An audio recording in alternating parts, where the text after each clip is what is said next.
तो उपदेशी वे पाप ग्रीष्म ऋतु में जलहें सयाने पूजून के सतत केवल ज्ञान पाने पूजून के सतत केवल ज्ञान पाने।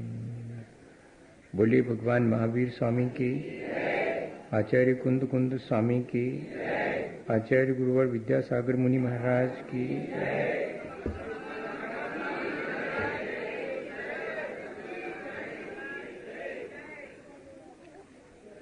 हम सभी लोग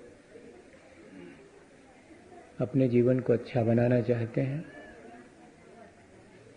और यही कारण है कि हमारे मन में अपने जीवन को अच्छा बनाने की प्रक्रिया पर विचार करने का भाव उत्पन्न होता है और हम रोज मिल बैठकर अपने जीवन को अच्छा बनाने की प्रक्रिया पर विचार करते हैं।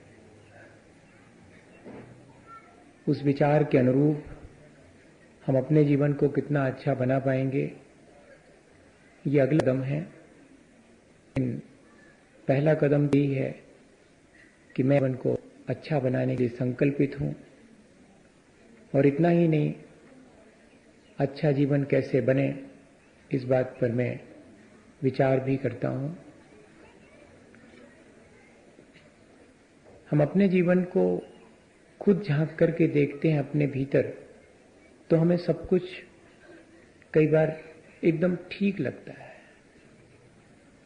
हमें ऐसा नहीं लगता कि हम जैसा जीवन जी रहे हैं उसमें कुछ गड़बड़ी है।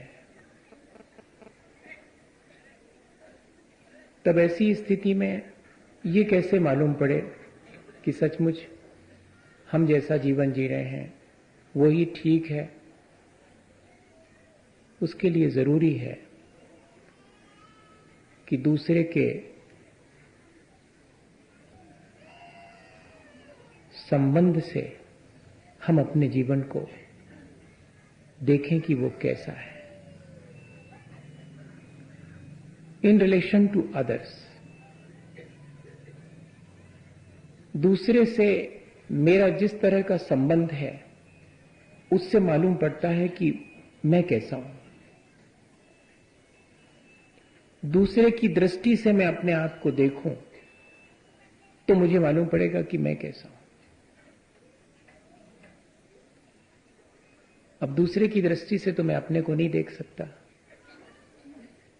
तो मैं इतना ही कर सकता हूं कि मैं अपने संबंधों को जरा ठीक से एनालिसिस करूं और देखूं कि मैंने इस संसार में किस किस से किस तरह के संबंध बनाए हैं।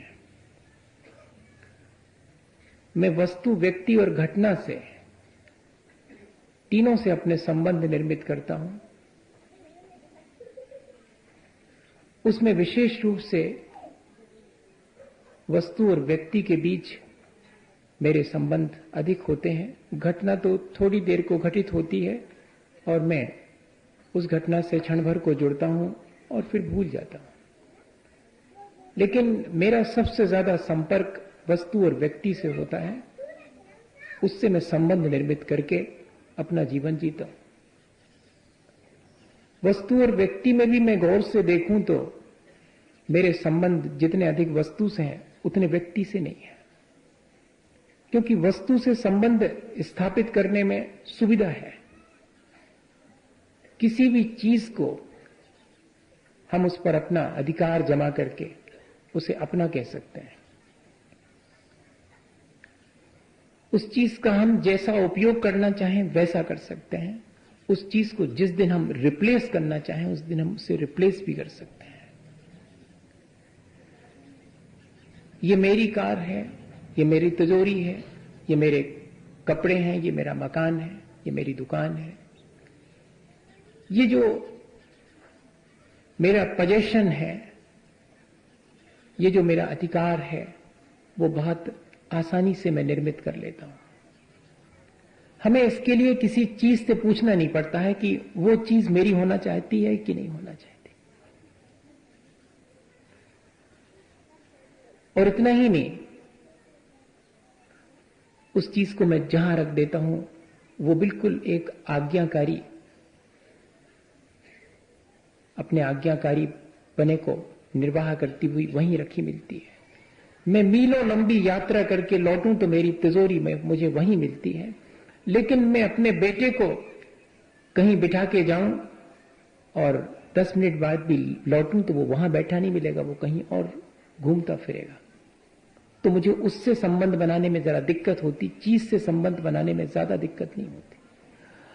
और चीज के साथ मजा यह है कि मेरे पॉकेट में कल तक 10 रुपए पड़े थे जिन्हें मैं अपना कहता था, आज मैं चाहूं तो किसी और को दे दूं, तो मुझे उस 10 रुपए के नोट से ये नहीं पूछना पड़ता कि किसी और के साथ जाओगे या मेरे पास ही रहोगे। नहीं पूछना पड़ता, मैं दे देता हूं। मेरे घर में कार में लेके आया था और मैं एक नया मॉडल देख के आया हूं, तो मैं चाहूं तो इस कार को चौराहे पे खड़े करके नीलाम कर सकता हूं। ये कार मेरे से मर्सी अपील नहीं कर सकती, दया की भीख नहीं मांग सकती, लोगों से ये जाके नहीं कह सकती कि मैंने वर्षों इनका साथ निभाया और आज मेरी जगह पर किसी और को लाके खड़ा कर रहे हैं।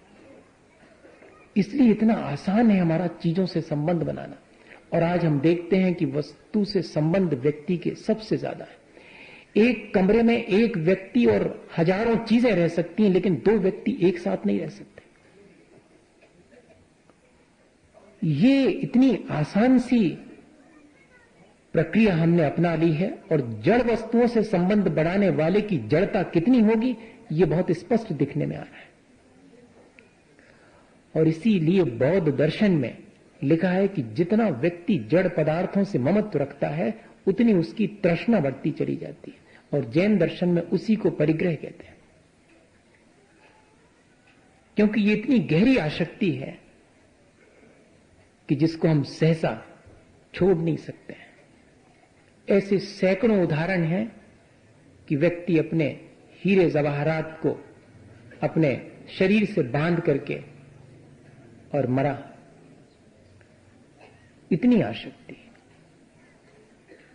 इतना व्यामोह इन चीजों से हमारा हो जाता है।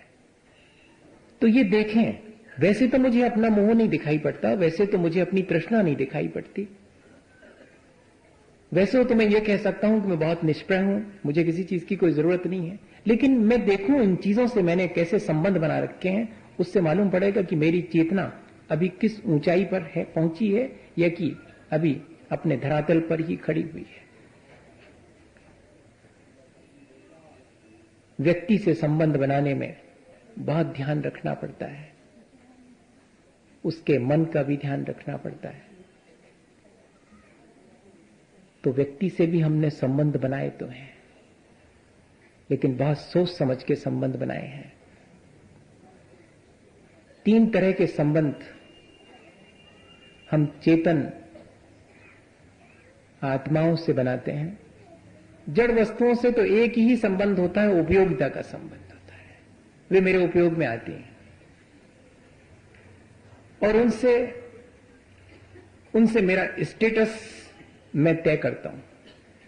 जिसके पास जितनी कीमती चीजें हैं वो उतना कीमती हो जाता है, जिसके पास जितनी ज्यादा चीजें हैं वो उतना बड़ा हो जाता है। तो मैं अपने मैं को इन्हीं चीजों के द्वारा बड़ा कर लेता हूं। लेकिन व्यक्ति के साथ मेरा उपयोगिता का संबंध तो है ही, मेरे और भी संबंध है। घृणा का और द्वेष का भी संबंध है, प्रेम, दया और करुणा का भी संबंध है। मेरे कुछ थोड़े से संबंध श्रद्धा और भक्ति के भी हैं। अब ये देखना है कि इनका रेशियो क्या है, उससे मालूम पड़ जाएगा कि मैं कैसा हूं। तो मैंने जिस ऑर्डर में कहा है उसी ऑर्डर में रेशियो बन जाएगा।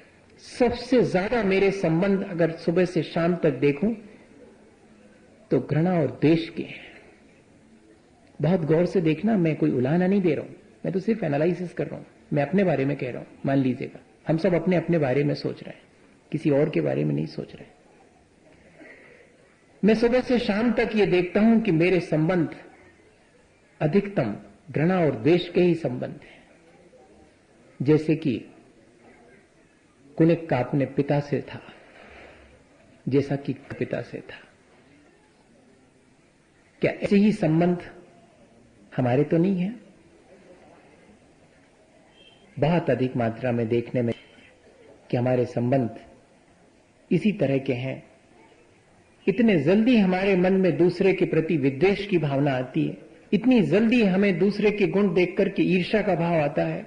ईर्ष्या भी एक द्वेष का ही रूप है और कुछ नहीं। मेरी भावना पढ़ते समय मैं कहता जरूर हूं कि देख दूसरों की बढ़ती को कभी ना ईर्ष्या भाव रखूं, लेकिन मेरा सुबह से शाम तक पूरा जीवन दूसरे के गुणों को सहन नहीं कर पाने के कारण ईर्ष्या से ही भरा रहता है। इवन मैं जब पूजा करता हूं तब भी मेरे मन में यह भाव आ जाता है। यहां तक कि मैं जब धर्म सभा में बैठा होता हूं तब भी मैं दूसरे किसी व्यक्ति को अधिक सम्मान पाते देख करके और बहुत मुश्किल में पड़ जाता हूं। ये मेरी चेतना का मुझे एनालिसिस करने पर ऐसा लगने लगता है कि मैं तो बहुत पतित हो गया। अगर ये विचार हमारे भीतर आने लगे तो समझिएगा कि हां, अब मेरी चेतना समृद्ध होने वाली है। वरना 99% लोगों को यह चीज समझ में ही नहीं आती है कि दूसरे से मेरे संबंध जो मैंने ईर्ष्या और द्वेष और घृणा के बनाए हैं, उनसे मेरी ही चेतना मलिन हुई है, दूसरे का कोई भी घाटा नहीं हुआ है। ये बहुत कम लोगों को यह चीज समझ में आती है। हमारा सौभाग्य कि हमें यह चीज समझ में आ रही है कि मुझे मेरे संबंध ऐसे नहीं बनाना है जिससे मेरी चेतना मलिन हो, क्योंकि society is the projection of our self. ये जो दिखाई पड़ने वाली समाज है वो मेरा अपना प्रोजेक्शन है और कुछ भी नहीं है। मेरे भीतर घृणा है तो मुझे सब दूर वैसे ही लोग दिखेंगे जो घृणास्पद हैं। मेरा द्वेष है तो मुझे कहीं गुणवत्ता दिखेगी ही नहीं। दुर्योधन महाराज अगर विश्व में ढूंढने निकले कोई भला आदमी तो लौट के आएंगे और कहेंगे कोई भला नहीं है। लेकिन अगर दुनिया को देखने के लिए युधिष्ठिर महाराज को भेजा जाए कि एक आध बुरा ढूंढ के लाओ, तो वो कहेंगे साहब क्षमा करो, एक भी नहीं मिला, कोई बुरा नहीं है। युधिष्ठिर महाराज की आंख में संसार में कोई बुरा नहीं है, क्योंकि वे अपने आप में बहुत अच्छे हैं, इसलिए उन्हें कोई बुरा नहीं दिखता। और दुर्योधन महाराज को कोई अच्छा नहीं दिखाई पड़ता, उनको सब बुरे मालूम पड़ते हैं, क्योंकि उनके भीतर इतना कुछ कचरा है, इतनी कुछ बुराइयां हैं कि किसी और की अच्छाई दिखती ही नहीं है। ये अपना एनालिसिस खुद करना पड़ेगा कि जब जब मैं दूसरे की बुराई देखता हूं तो वो मेरा ही प्रोजेक्शन है, वो मेरे भीतर पड़ी हुई विकृति है।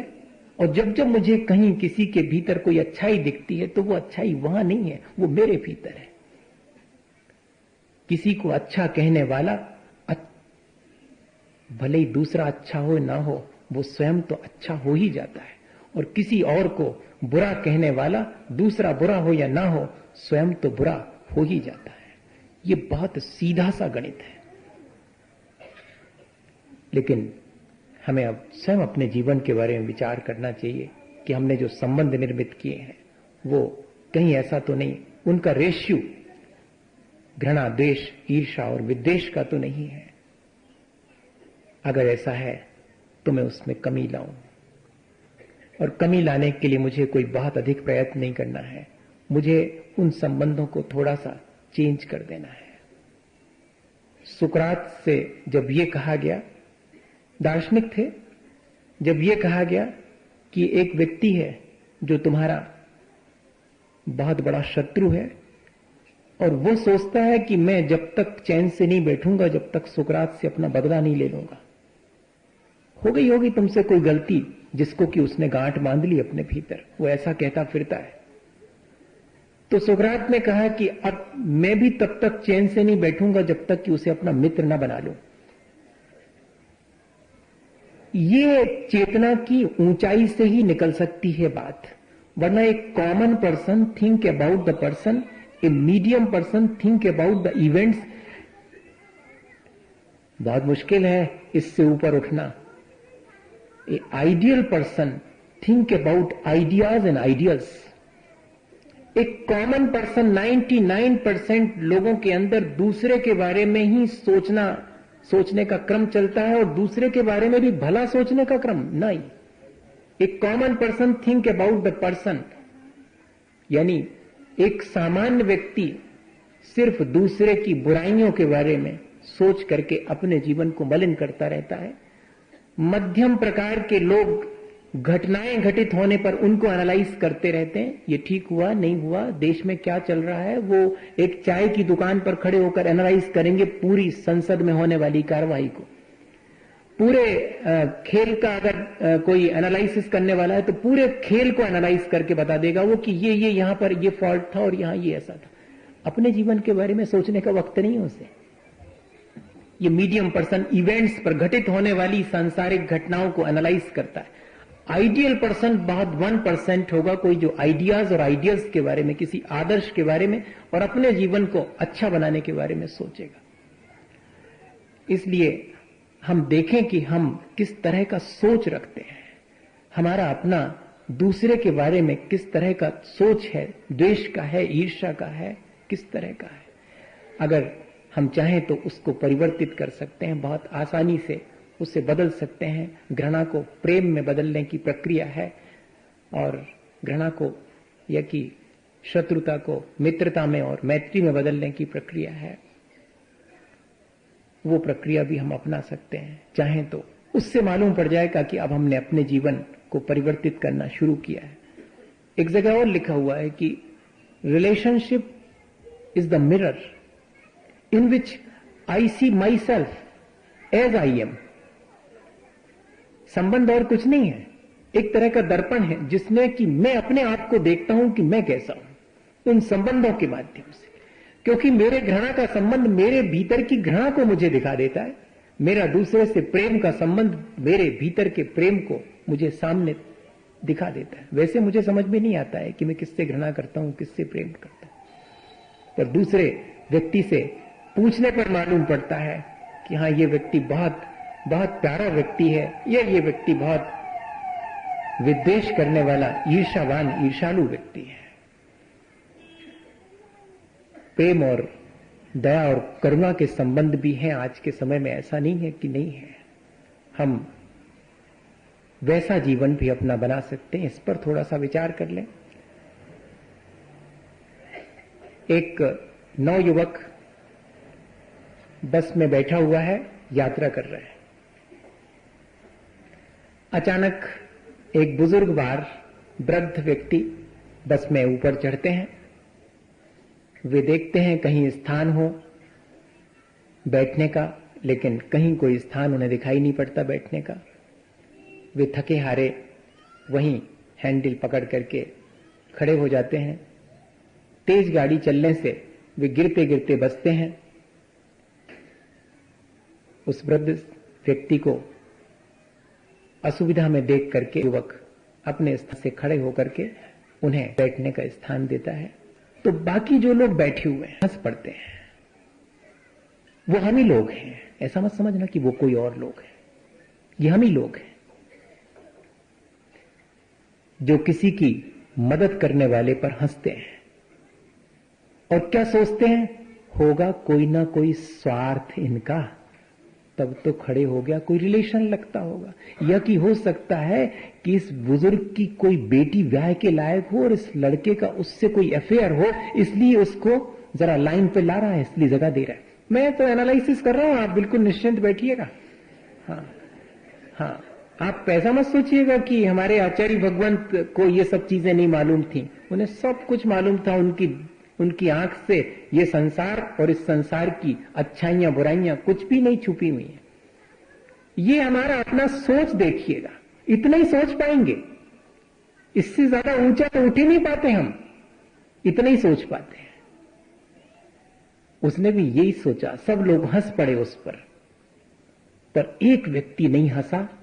वो इस घटना को देख करके द्रवित हो गया, बहुत हर्षित हो गया। उस नौयुवक के कंधे पर हाथ रख के उसने कहा कि बहुत बहुत धन्यवाद। आज भी ये चीजें जीवित हैं, मैं ये देख करके कृतार्थ हुआ। तो उस नवयुवक ने मालूम क्या जवाब दिया कि इसमें मैंने कुछ अतिरिक्त नहीं किया, ये तो मेरा कर्तव्य है। अगर इस समय जबकि मैं ऊर्जावान हूं और युवक हूं, इस समय यदि ऐसे नहीं कार्य करूं तो इस वृद्धावस्था में करूंगा जबकि मैं अशक्त हो चुकूंगा, जबकि मुझे खुद जरूरत होगी कि कोई मुझे सहारा दे। ये सोच अगर डेवलप हो जाए तो फिर देखिएगा कि हमारे संबंध क्षण भर में उस बुजुर्गवार से संबंध प्रेम का बन गया, और बाकी वे जो हंसे थे उन्होंने उस बुजुर्ग के माध्यम से एक द्वेष का संबंध निर्मित कर दिया। वहीं उसी क्षण, भले ही क्षण भर को किया हो, लेकिन वो क्षण भर का संबंध हमारे चेतना की ऊंचाई और हमारे चेतना के पतित होने को दर्शा के चला गया। ये हमारे अपने संबंध जो हमने निर्मित किए हैं, उन्हें हमें बहुत गौर से सुबह से शाम तक देखना चाहिए। लिखा तो यहां तक है कि जो कुलीन होते हैं, जिनको खानदानी कहते हैं, ये शब्द मैंने आचार्य श्री से 1992 में बहुत बड़ी धर्म सभा में और धीरे से हम लोगों की तरफ इशारा करके सुना था मैंने 1992 में, जबकि 5 लाख जनता आचार्य महाराज के प्रवचन सुनने के लिए मैंने पहली बार अपनी जिंदगी में, क्योंकि मैंने ये भी देखा है 1976 में कि 50 लोगों में रविवारी धर्म सभा हुई है, और एक स्थिति वो थी, सबसे बड़ा पंच कल्याणक उस समय 1992 में हुआ था जब जबलपुर में, तब सिर्फ सिर ही सिर दिखाई पड़ते थे। उस बीच कोई एक सिंधिया परिवार के व्यक्ति आए थे और उन्होंने जिस तरह से सिर पर पगड़ी लगाकर आए थे तो उतार करके, और जिस तरह से आचार्य महाराज की विनय की थी, उससे उन्होंने धीरे से कहा था कि ये हैं खानदानी लोग, ये शब्द कहा था। उस समय ये बात मुझे लगी थी कि वास्तव में ये है हमारे अपने स्टेटस का सिंबल। आज हमारे स्टेटस का सिंबल कुछ और ही है। जितनी गर्दी करें, जितनी मस्ती करें, जितनी वल्गरिटी करें, उतने नवयुवक कहलाएंगे। ये स्टेटस है नवयुवक का। और एक वो नवयुवक है जो कि निरंतर मदद के लिए तैयार हो और कह रहा है कि अभी तो समय है जो कि मैं कर सकूं।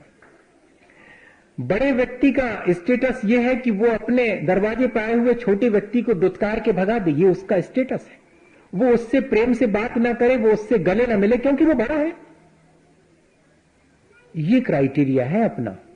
इसका मतलब है कि हमने अपनी चेतना को पतित होने में ही महान मान लिया है। ये भ्रम हमारे भीतर पैदा हो गया।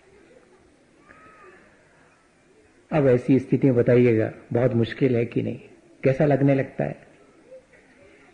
मुझे तो सब कुछ बहुत थोड़ी देर के लिए बहुत बेमानी मालूम पड़ने लगता है। मैं ईमानदारी से बोलूं, सारे संबंध मुझे बेमानी लगने लगते हैं। कई बार जब ऐसे सोचता हूं, आपके साथ बैठ के सोच रहा हूं, अकेले भी कभी कभी सोचता हूं क्या धरा हुआ है यहां पर। आपको नहीं लगता ऐसा? कभी कभी लगता तो होगा। कभी कभी ऐसी छटपटाहट तो होती होगी कि क्या कर लिया मैंने अपना, अपने आप का। बनता तो बहुत होशियार हूं, बहुत समझदार हूं, लेकिन हूं तो बिल्कुल ही नहीं।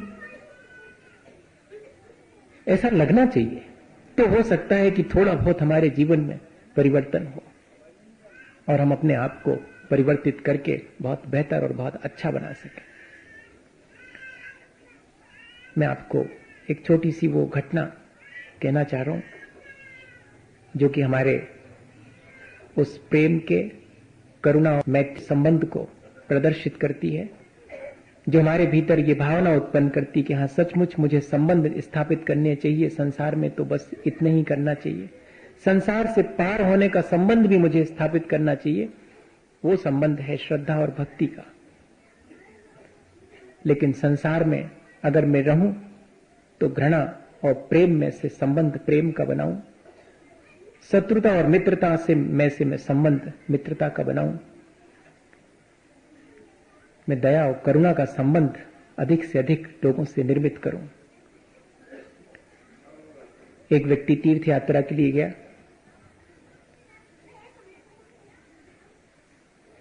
और रात 11 बजे वहां पहुंचा।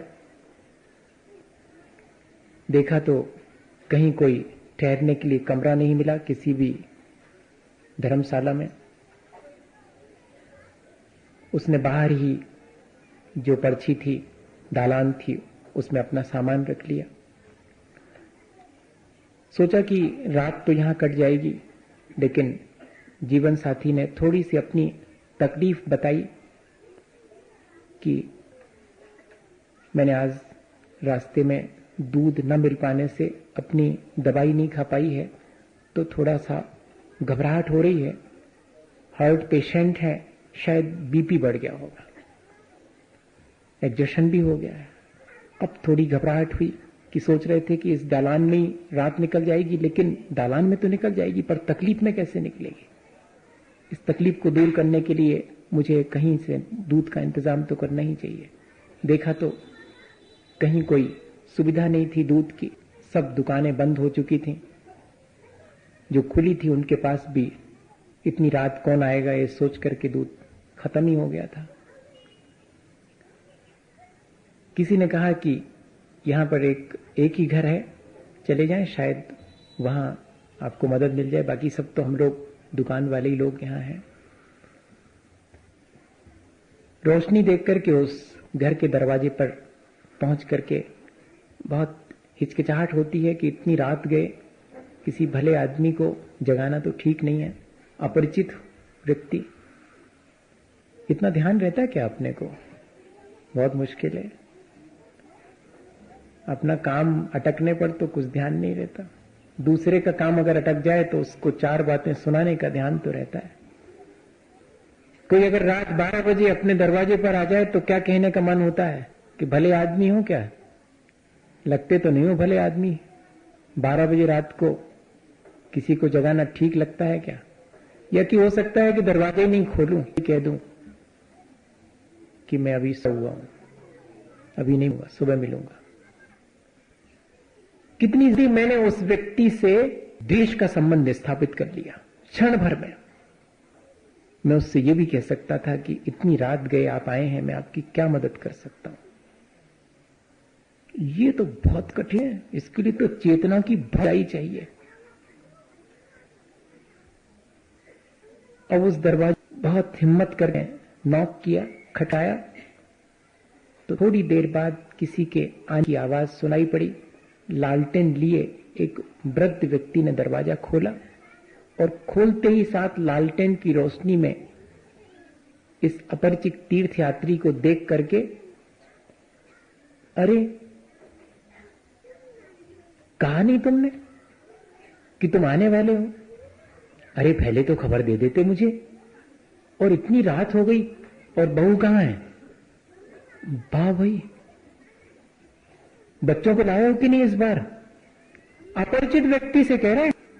कैसा लग रहा है आपको? थोड़ा ढीला होगा उसका, नहीं क्या लग रहा है आपको? यही लग रहा होगा, और क्या लग सकता है? इससे ज्यादा क्या लग सकता है? कि ऐसा ही होगा? कोई ऐसा तो होता है क्या संसार में? ये कहां की घटना सुना रहे महाराज जी? ठीक ठीक आदमी होगा ऐसा लग ही नहीं सकता कि जो एक अपरिचित व्यक्ति से इस तरह बोल रहा है कि पहले सूचना देकर के आ जाते, और बहू को लाए कि नहीं, बच्चे हैं कहां हैं? वो अपनी बात कुछ कह ही नहीं पाया कि मैं दूध ढूंढने के लिए निकला हूं कि कहीं एक पाव दूध मिल जाए, और इसके पहले ही बुजुर्ग बाहर इतना सब कह चुके और ये कह रहे हैं कि बाहर ही खड़े रहोगे क्या? अरे बैठो, हाँ अंदर बैठो। और अपने बेटे को आवाज देता है कि देखो तो इतना बड़ा हो गया है और मुझे बिना खबर दिए हुए और आ गया, और बता भी नहीं रहा है कि बहू कहां है, बच्चे कहां हैं। जाओ जाओ गाड़ी लेकर के जाओ, कहां पर है? अरे ये तो हक्का बक्का है कि ये बुजुर्ग बार क्या मेरे परिचित हैं, मैं तो इनको जानता ही नहीं हूं। वो हाथ जोड़ के कहता है कि सब लोग आए हुए हैं, लेकिन अभी मुझे और कोई जरूरत नहीं है, मुझे सिर्फ 1 गिलास दूध चाहिए। हाँ हाँ चाहिए तुम्हें 1 गिलास दूध चाहिए, अकेली तुम अपनी चिंता करते हो, चलो बैठो यहां पर। और कहां है बहू, कहां पर है, और बच्चे कहां हैं, और सामान वहां पर धर्मशाला में रखना। अब तो कहते ही चले जा रहे हैं वो, और नहीं माने बहुत हाथ पैर जोड़े कि नहीं बस आप तो एक दूध दे दीजिएगा, बहुत तकलीफ है दवाई खाने के लिए, बहुत मुश्किल में, और अपने बेटे से वहां दूध भेजा, साथ में इस व्यक्ति को भेजा, सामान उठवा करके सबको ला करके अपने घर में जगह दी। ये सच्ची घटना सुना रहा हूं। इंदौर की नई दुनिया में धड़कन नाम के कॉलम में निकलती आस्था, जो पढ़ते हुए जानते होंगे, उसमें से पढ़ी थी मैंने और कहीं से नहीं लाया मैं। और उस व्यक्ति ने लिखा है कि मैंने तीर्थ यात्रा वास्तव में करने का आनंद उस क्षण में लिया, मैंने भगवान के दर्शन उस व्यक्ति के अंदर किए हैं। लोग पता नहीं किस मूर्ति में कौन से भगवान के दर्शन करते हैं, मैंने उस व्यक्ति के जीवन में खुद अनुभव किया है।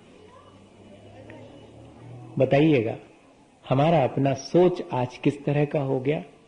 और एक ये सोच है कि हम क्षण भर के अंदर बाहर किसी चैतन्य व्यक्ति को देख करके और झट से उसकी चेतना का सम्मान करते हैं। जहां रिवरेंस ऑफ लाइफ है, मानिएगा कि वहां पर है प्रेम का संबंध, दया और करुणा का संबंध। अभी तो हम अपनी चेतना का सम्मान चाहते हैं, लेकिन जहां जहां चेतना धड़कती है उस सबके सम्मान की भावना हमारे मन में कहां है? कहां है हमारे मन में ऐसा संबंध स्थापित करने की भावना? हो सकता है कि आप ये कहें, क्योंकि इस तरह की बात कहने के बाद मेरे पास प्रश्न आते हैं कि महाराज आप तो संबंधों की बात कर रहे हैं, हम तो सोच रहे थे कि संसार से पार होने के लिए संबंध ही छोड़ना पड़ेंगे, आप भी सबरे संबंध छोड़ के आए और हमें संबंधों की बात बता रहे। जी तो संसार की बात बता रहे हैं आप। ऐसा आपको लग सकता है और मेरे पास हो सकता है कि अगले दिन प्रश्न भी आ जाए, मैंने पहले ही क्लियर कर दिया है। जबकि हम सुबह से शाम तक इन्हीं संबंधों में जीते हैं। अभी तो मैंने ये नहीं कहा कि देह से मेरा कौन सा संबंध है, अपनी ही नहीं दूसरे की देह से भी मेरा कौन सा संबंध है। अभी तो इस पे एनालिसिस नहीं है, कभी करूंगा, इस पर भी करूंगा। अभी तो सिर्फ वस्तु और व्यक्ति से संबंध जो हमने बना रखे हैं उनकी हम चर्चा कर रहे हैं। उससे मालूम पड़ता है कि हमारी चेतना कैसी है। और आखिरी इस संसार से पार होने का संबंध है, वो है अपने पूज्य पुरुषों के प्रति श्रद्धा और भक्ति का संबंध। हो सके तो घृणा और द्वेष के संबंधों में कमी ला करके सबसे प्रेम और करुणा का संबंध हम निर्मित करें। एक बहन जापान गई थी अपने स्टडी के लिए, मेरे से आशीर्वाद लेके गई थी, और मैं आपसे कह दूं कि वो कोई जैन बेटी नहीं थी। हाँ, ये नहीं समझना कि वो जैन ही थी, लेकिन उसकी श्रद्धा, जाते समय आशीर्वाद देके गई, लौट करके 1.5 साल बाद सबसे पहले अपने घर आने के बाद उसने कहा कि गुरुजी के पास जाऊं। ठीक है, मेरे पास आकर के जब सारा कुछ उसने बताया कि ऐसा है वहां, ऐसा है वहां, बहुत प्रशंसा की। रात 12 बजे भी किसी के दरवाजे पे नॉक करो तो सबसे पहले वो पूछता है कि मैं आपके लिए क्या कर सकता हूं। और अगर अपन ये कहें कि फलानी जगह जाना है तो ये नहीं कहता कि ऐसे ऐसे चले जाना, वो कहता थोड़ा ठहरो, मैं आता हूं, और जल्दी से तैयार होकर आपके साथ आपको भेज के आएगा। इतना मैनर है वहां पर। ये सब चीज तो बहुत अच्छी है। बाजू में एक कोई टाइपिस्ट लेडी थी बाजू के कमरे में, तो वो एक दिन आकर के बोलती हैं कि मैं अपने टाइम टाइपिंग के चेंज कर लूं अगर मेरी टाइपिंग से आपको कोई असुविधा होती हो, क्योंकि आप मेरे देश में मेहमान बन के आई हुई हैं। वो इतना केयर करते हैं, सब कुछ है। मैंने कहा तब तो बहुत अच्छा शहर, बहुत अच्छा देश है। तो फिर यहां वापस काहे को आ गए बेटे? मैंने सीधा पूछा। वहां तो बहुत अच्छा था। फिर तो बोलती नहीं, वहां सब कुछ है, वहां सब एक दूसरे का ध्यान रख सकते हैं, लेकिन वहां हम किसी को अपना नहीं कह सकते हैं। वहां पर कोई आत्मीयता नहीं है। वहां सब एक दूसरे का उपयोग करते हैं, सब एक दूसरे के काम आते हैं, लेकिन कोई किसी का अपना नहीं है। वो जो एक आत्मीयता है, वो जो एक परस्पर एक दूसरे के लिए, एक दूसरे के सुख दुख में सहयोगी बनने का है, वो नहीं है। वहां पर संबंध वहां नहीं है। ये हमारी अपनी विशेषता है, हमारी अपनी भारतीय संस्कृति की। यहां हम यहां हम आत्मीयता के और अच्छे संबंध बनाते हैं, एक दूसरे के कल्याण में कारण बनते हैं। इस चीज को हम धीरे धीरे भूलते जा रहे हैं। वो जो श्रद्धा और भक्ति के संबंध है वो तो बहुत थोड़े से हैं, वो तो मंदिर तक ही सीमित है। वो तो मेरा 1 घंटे का जॉब है। वो एक जॉब है मेरा, 1 घंटे का पार्ट टाइम जॉब है मेरा। वो मैं आता हूं और भगवान के सामने और गा करके बजा करके और खूब भक्ति भाव अपना प्रदर्शित करता हूं। लगता तो है जैसे कि मेरी भक्ति बहुत है, मेरी श्रद्धा भगवान के प्रति बहुत है, लेकिन ऐसे नहीं मालूम पड़ेगा ये श्रद्धा और भक्ति। वो तो जब मालूम पड़ती है जब मैं दुकान पे बैठा रहता हूं और जब मेरी अंतरात्मा की आवाज बेईमानी नहीं करने के लिए कहती है और मैं उसे दबा करके कहता हूं कि यहां ऐसे नहीं चलेगा, वो मंदिर नहीं है, ये दुकान है। तब मालूम पड़ता है कि मेरी कितनी श्रद्धा है, मेरी कितनी भक्ति है। ज्यादा कठिन तो नहीं लग रहा? आप कहेंगे तो मैं इतना ज्यादा एनालिसिस नहीं करूंगा। आपको खुश करने वाली बात, अभी तो आप खुश नहीं हो रहे हैं मेरे से, आपको लग रहा है कि क्या क्या कर रहे हैं, गड़बड़ हो रही, ये तो बिल्कुल जी कैसे पाएंगे, ऐसे तो बहुत मुश्किल है। एक व्यक्ति कहने लगे कि महाराज ये सब बातें कहने सुनने में प्रवचन तक अच्छी लगती, फिर जीवन में तो अच्छी नहीं लगती। वो बिल्कुल ये स्थिति हम लोगों के साथ, हम लोग सब जानते समझते हैं, पर हमारा अपना जीवन किस तरह बीत रहा है इसके बारे में थोड़ा सा विचार करना और शुरू कर दें। क्या वो जो मंदिर की श्रद्धा और भक्ति है वो मेरे जीवन में आ पा रही है? मेरे अपने रोजमर्रा के जीवन में उसका कोई जरा भी फैलाव मुझे दिखाई पड़ता है? ये तो कोई विरले ही लोग होते हैं, जैसे कि विनोबा जैसे लोग, जो अपने कमरे में झाड़ू लगाते समय पूछने पर कि क्या कर रहे हो, कहते भगवान की प्रार्थना कर रहा हूं।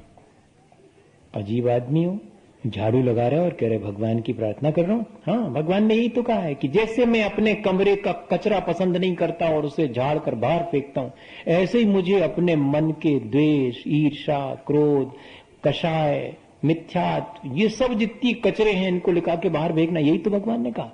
इसलिए मैं वही करता रहता हूं। ये कचरा निकालने और मुझे किसी और व्यक्ति की जरूरत नहीं पड़ती कि मेरा कमरा झाड़ने की एक ट्यून वो लाओ, स्वीपर लाओ। मैं अपने हाथ से कर लेता हूं। मैं ये मान के करता हूं कि जैसे मैं प्रार्थना कर रहा हूं, प्रार्थना करने का मेरा ढंग इस तरह का है। आपका प्रार्थना करने का यही ढंग की घंटी बजाई, जलधारा करी, जय जय जय नाथ परम गुरु होए, हाँ बस। और फिर बाद में बाहर निकले तो फिर तो सब शुरू हुए, जो भी चलता संसार में, आप परम गुरु हुए वो उधर के लिए। नहीं, ऐसा नहीं होना चाहिए। इतना अलग अलग जीवन नहीं होना चाहिए, इतना खंडित तो नहीं होना चाहिए। कुछ तो उसका मैनिफेस्टेशन, कुछ तो उसका फैलाव मेरे जीवन में भी, विस्तार उसमें भी दिखना चाहिए। मैं ये कह रहा हूं, और कोई बहुत विशेष बात नहीं कहना चाहिए। वो जो श्रद्धा और भक्ति का मेरा संबंध है वो बहुत ऊंचा संबंध है। वो मुझे संसार से पार करने वाला संबंध है। वो मुझे निर्मित करना था, वो भी मैंने इस तरह से बहुत सुपरफिशियल, बहुत सतही स्थापित किया है श्रद्धा और भक्ति का। और वो भी कितने घंटे भर के लिए। जब मैं भगवान के सामने होता हूं तब तक भगवान को मैं हमेशा अपने सामने रखूं अगर मेरी श्रद्धा और भक्ति है। और जब वो मेरे सामने रहेंगे तो फिर मैं बेईमानी कर ही नहीं पाऊंगा। फिर मैं कहीं भी किसी भी अवस्था में रहूं, अगर मेरा श्रद्धा और भक्ति का संबंध है जिसके प्रति है, तो वो 24 घंटे मेरी आंख के सामने है। जैसे कि किसी बेटे से पूछा जाए कि माँ की याद आती है क्या, तो वो कहेगा भूलते ही कब हूं जो अलग से याद करना पड़े, मुझे याद ही उन्हीं की बनी रहती है और किसी की आती नहीं। क्या ऐसा है भगवान के प्रति हमारा श्रद्धा और भक्ति का भाव? एक छोटी सी घटना मिनट में हो जाए। आज 10 बजे तक करेंगे अपन, है ना, 9:45 से 10 कर लेते हैं, 15 मिनट। संडे है, और उसको क्या आप करनी पड़ेगा, एडजस्ट करनी पड़ेगा। वो कहानी 10 मिनट तो लगेंगे उससे। क्या हुआ, एक जहाज, पानी का जहाज एक द्वीप के किनारे रुका। बहुत लंबी यात्रा हो गई थी। सामने द्वीप दिखाई पड़ा, आइसलैंड, टापू भी कहते हैं अपन। वहां उन्होंने उसको रोका देखें यहां कुछ मिलता है अपने लिए कि नहीं मिलता है, थोड़ा रेस्ट हो जाएगा, फिर आगे चलेंगे। उतरते ही साथ उन्हें दिखा कि और तो कुछ नहीं है, लेकिन एक मंदिर दिख रहा है, बहुत पुराना सा, जीर्ण शीर्ण, चल के देखना चाहिए। तो उसमें जो पंडित नुमा या पुरोहित जैसे, पुजारी जैसे लोग थे, उनको तो बहुत ज्यादा इंटरेस्ट था मंदिर दिखते ही साथ। हाँ, होता है इस तरह का, इसमें होना ही चाहिए। मैंने पंडित नुमा शब्द कहा तो बुरा तो नहीं लगा आपको, क्योंकि पंडित होना बहुत कठिन है, पंडित नुमा होना बहुत आसान है। विद्वान होना बहुत आसान नहीं है, विद्वान नुमा होना तो बहुत आसान है। हो जाते हैं अपन थोड़ी सी दो चार बातें पढ़ करके। तो इसलिए ये शब्द मुझे अच्छा लगता है कि पंडित नुमा, जैसे कि हम सब मनुष्य नुमा प्राणी हैं। हाँ, मनुष्य तो नहीं हो तो मनुष्य नुमा ही कहना पड़ेगा, और क्या कहेंगे बताइए, आप ही बताइए। अब उनको वहां इंटरेस्ट की मंदिर है, चलते देखें। तो वहां जाकर के देखा तो 3 संत पुरुष जैसे दिख रहे थे। इनको लगा कि लगता है ये हमसे भी ज्यादा जानकार है, और अपने से ज्यादा जानकार कोई दिख जाए तो फिर बड़ी मुश्किल होती है। फिर तो ये लगता है कि जरा इनकी परीक्षा करके देखूं क्या क्या आता है।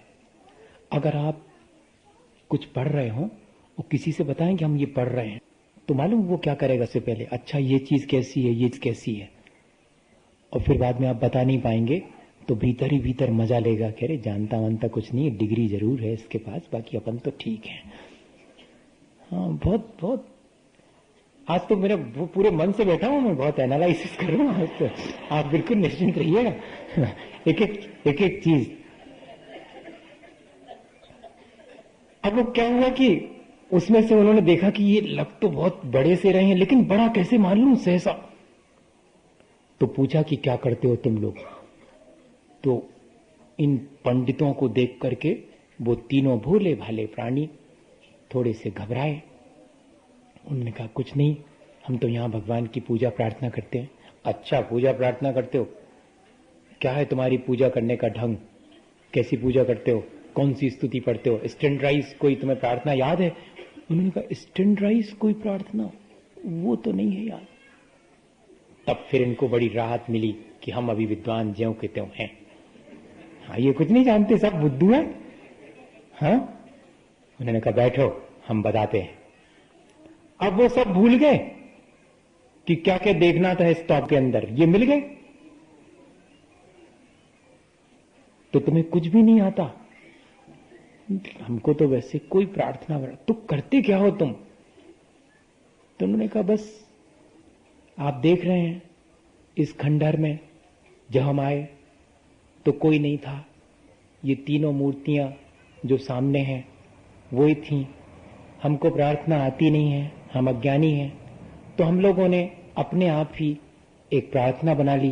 क्या प्रार्थना बनाई तुम लोगों ने? यही कि you are 3, we are 3, have mercy with us. आप भी 3 हैं, हम भी 3 हैं, हम पर दया बनाए रखना।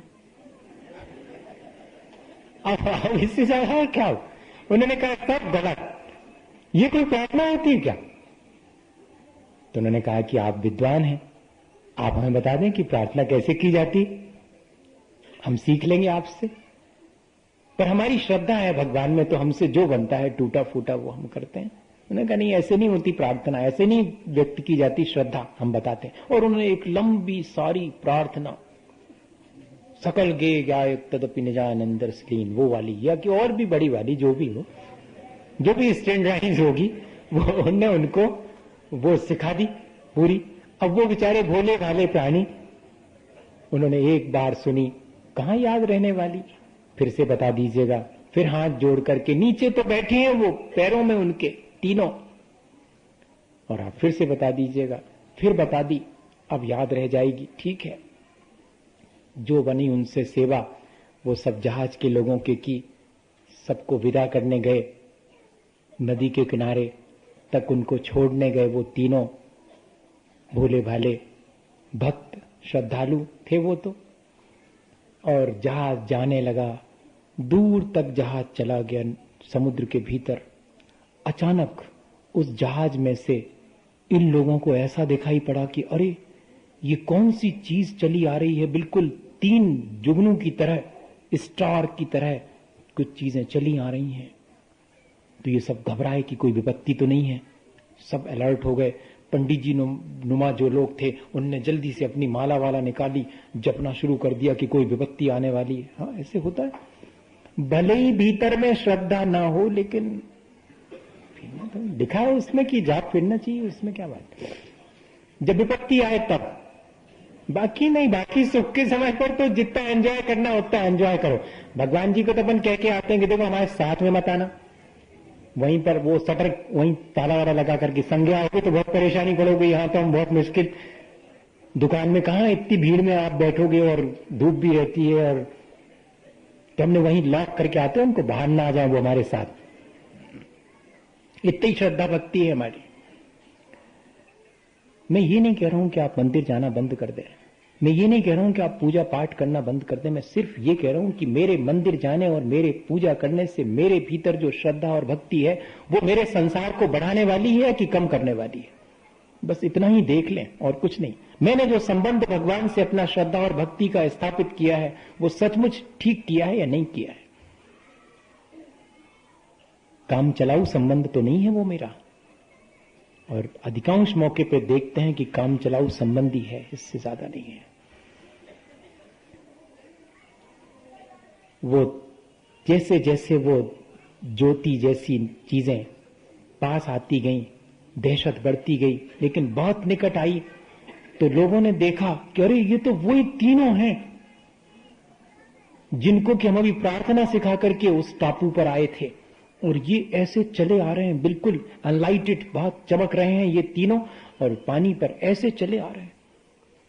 अब तो वो जो पंडित जी वगैरह थे, विद्वान थे, वो सकते में आ गए। आंगन फांगन उनको जल्दी से जहाज के ऊपर चढ़ाया। जैसे ही वो तीनों जहाज के ऊपर आए और पंडित जी को देखा, साष्टांग हो गए। अब पंडित जी बहुत दुविधा में कि ये कर क्या रहे हैं। हाथ जोड़ के बोले कि वो जो आप प्रार्थना सिखा आए थे वो तो भूल गई हमसे, आप कृपा करके, हम इसीलिए आए आपके चरणों में कि आप फिर से प्रार्थना सिखा दो। अब पंडित जी की बारी थी। पंडित जी उनके चरणों में झुके हुए हैं और कह रहे हैं कि आप ही की प्रार्थना सही है, you are 3 we are 3, have mercy with us. उसकी वजह से यहां तक आप ऐसे चले आए। हमारी ये जो स्टैंडर्डाइज हमने बना रखी है प्रार्थना, जिसको हम रोज भगवान के सामने दोहरा लेते हैं, जिसका एक अंश भी हमारे जीवन में प्रकट नहीं होता है, और तुम्हारी श्रद्धा तुम्हें कितना निश्चित और कितना सहज और सरल बना गई है। ऐसा संबंध अगर हमारा निर्मित हो जाए तो हम इन सारे संसार के संबंधों से बहुत ऊपर उठ सकते हैं और अपने जीवन को बहुत अच्छा बना सकते हैं। हमें सद्बुद्धि मिले, हम जल्दी से जितना जीवन शेष रहा है उसमें ऐसा कुछ करें जिससे कि हमारा जीवन और अच्छा बन सके।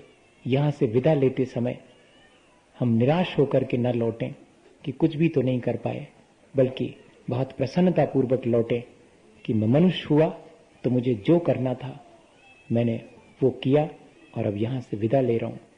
ऐसी भावना हमारे भीतर बनी रहे। इसी भावना के साथ आज अपन एक साथ मिल बैठकर नमोकार करते हैं।